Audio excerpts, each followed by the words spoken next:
Hi everyone, welcome back to another video from Wake&Tech. Today in this video we are going to be learning how to invite friends on Likee using a QR code. First of all, open up the Likee application on your mobile device and log into your account.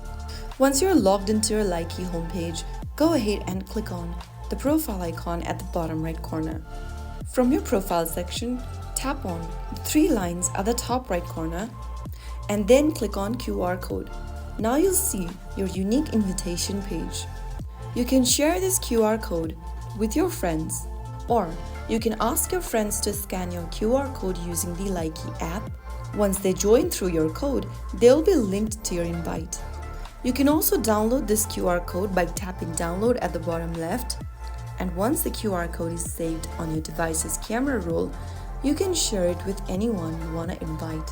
They should scan the QR code so that they can be invited in the Likee platform. Sharing Likee with your friends can be fun, but just make sure to invite people respectfully and avoid sharing your QR code publicly unless you are okay with it.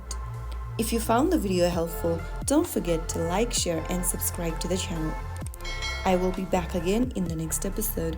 Thank you for watching.